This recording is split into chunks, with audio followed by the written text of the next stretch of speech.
अध्यक्ष महोदय, आपका बहुत बहुत धन्यवाद कि आपने मुझे इतने महत्वपूर्ण विषय के ऊपर अपना विचार रखने का मौका दिया। अध्यक्ष महोदय, जो साथियों ने बात रखी, जून साहब ने संविधान और कानून को भी रखा सदन के आगे, लेकिन जो बात इसमें निकल के आ रही है कि पर्पस क्या है। भाई, जब एक्बुट काडर के आईपीएस ऑफिसर्स उपलब्ध हैं, इनफैक्ट 3 नाम, चूंकि ये माननीय सुप्रीम कोर्ट ने अपने जजमेंट के जरिए वो जो बात कही थी, उसका मैं एक पैराग्राफ पढ़ना चाहूंगा। जो प्रकाश सिंह वाला केस है, उसमें बस small paragraph that says Director General of Police, the state shall be selected by the state government from amongst the 3 senior most officers of the department. और ऐसे 2 नाम थे जो मेरे संज्ञान में है, जो कंसिडरेशन में था। संजय बेनीवाल जी का नाम था, सतेंद्र गर्ग जी का नाम था। तो ये जो एक्बुट काडर्स के आईपीएस ऑफिसर्स दिल्ली पुलिस के अंदर हैं, उनके ऊपर आज क्या बीत रही होगी कि आपको गुजरात काडर का व्यक्ति जिसके खिलाफ 6 केसेस थे, उनके ऊपर मिस अप्रोप्रिएशन का केस था, करप्शन का केस था। पूरे देश ने देखा किस प्रकार से सीबीआई के अंदर आलोक वर्मा जी और उनके बीच में जो मुसीबतें क्रिएट हुई, उसके बाद आलोक वर्मा जी के साथ क्या किया इन लोगों ने। दोनों को बुला तो लिया, फिर प्लम पोस्ट दिया बीएसएफ के अंदर। और अब माननीय सुप्रीम कोर्ट, चूंकि आर्टिकल 142 इस देश के अंदर संविधान का जो एक अनुच्छेद है, वो साफ साफ सुप्रीम कोर्ट के जजमेंट्स को दर्जा देता है लॉ का। कहता है, enforcement of decrees and orders of Supreme Court, and unless as to discovery etc., the Supreme Court in the exercise of its jurisdiction may pass such decree or make such order as is necessary for doing complete justice in any cause or matter pending before it, and any decree so passed or orders so made shall be enforceable. It is saying shall be, it's not maybe. Shall be enforceable throughout the country of India, throughout the country, throughout the territory of India, in such manner as may be prescribed by or under any law made by the Parliament, and until the provision in that behalf is so made, in such manner as the President may by order prescribe. अब इसमें कोई इधर उधर नहीं है।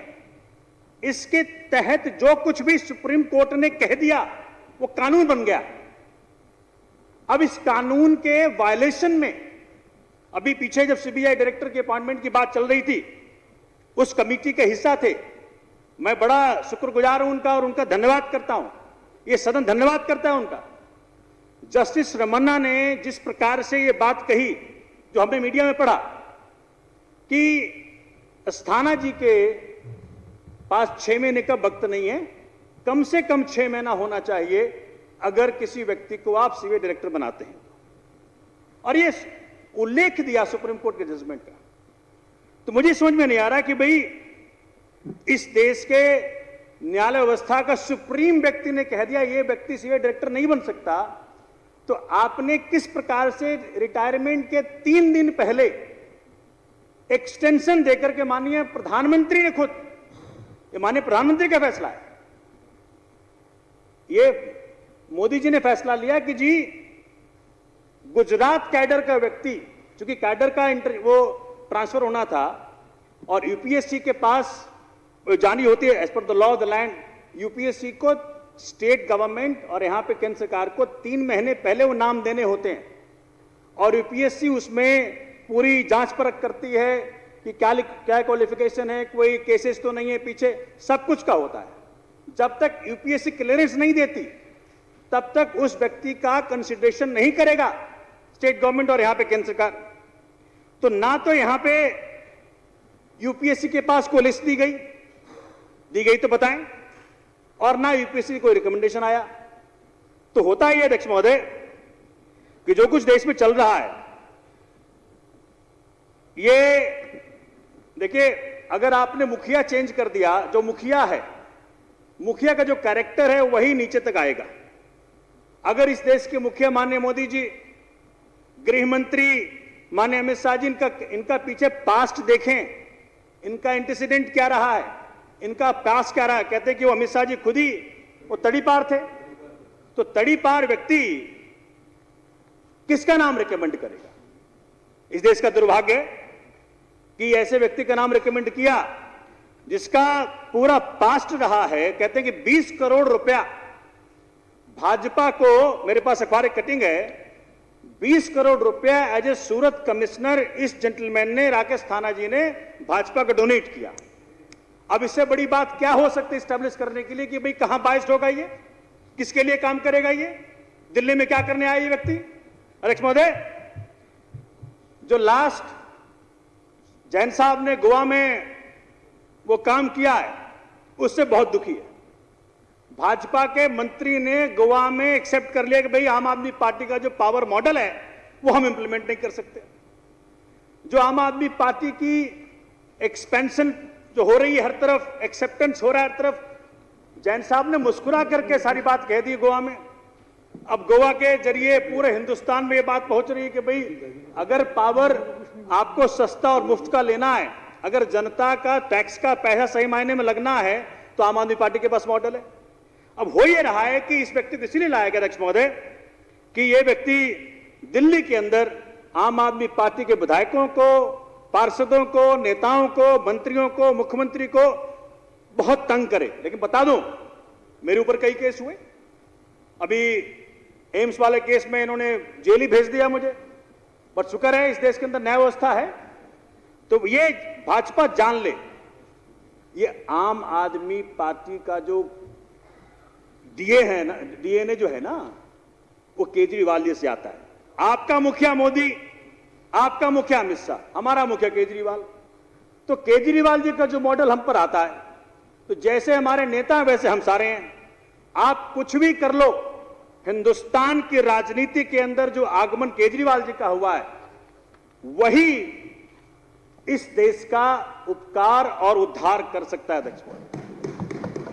और यही दर्द है इनको, क्योंकि उत्तराखंड के अंदर देखिए जो एक्सेप्टेंस आई है, हमारे साथी दिनेश मोहनिया वहां है, वो गजब का वहां हो रहा है। माननीय अरविंद जी गए, वो जो कर्नल साहब हमारे हैं मुख्यमंत्री के दावेदार, वो जो हैं ऐसी वहां यूथ में लहर पैदा कर दी है। पंजाब चले जाइए, पंजाब में तो सिद्धू साहब खुद ही जो करना कांग्रेस से कर रहे हैं। तो मैं 2 मिनट लूंगा बस। चाहे पंजाब हो, उत्तराखंड हो, गुजरात, सूरत के अंदर, गुजरात में घुसकर के आम आदमी पार्टी ने जो अरविंद जी के नेतृत्व में इतना बड़ा बदलाव कर दिया, उसका बदला है ये। और दाढ़ी भैया ऐसा है कि वो जब बढ़ गई तो वो मोदी जी से लुक लाइक हो रहा था, तो खतरा हो गया मुझे खतरा हो कि मोदी जी बड़े अनपॉपुलर हो गए हैं इस देश में, उनके पास जेट प्लस सिक्योरिटी है, हमारे पास नहीं है, तो बोले थोड़ा सा हम उसको कटवा लें। तो ये अध्यक्ष महोदय, लेकिन ये जो लॉ से डिविएशन हुआ है, मैं माननीय मोदी जी को कहना चाह रहा था आपके माध्यम से, ये डिविएशन अच्छे के लिए होता तो अच्छा रहा दिल्ली के अंदर। लेकिन मैं देख रहा हूं, जैसे आपने आज सवेरे, मेरा दिल रो पड़ा आपको देखकर, जिस प्रकार से आपने अपनी बातें रखी, आप दिल से बात कह रहे थे, आप बना नहीं रहे थे। जिस प्रकार से सदन को इन्होंने कमजोर करने का काम किया है, नए आईटी रूल्स ले आए हैं, ये इनको सोशल मीडिया कमजोर करने का काम कर रहे हैं। हिंदुस्तान के हर तरफ मतलब संविधान का जो इन्होंने जो इनका अपॉइंटमेंट करके एक तरह से मजाक उड़ाया है, बाबा साहब अम्बेडकर का अपमान किया है इन्होंने, कोर्ट का अपमान किया है इन्होंने, जनता का अपमान किया है इन्होंने, दिल्ली की चुनी हुई सरकार का अपमान किया है इन्होंने। क्या कारण है? ऐसे कौन से स्पेशल रीजंस हैं? मैं जानना चाहता हूं।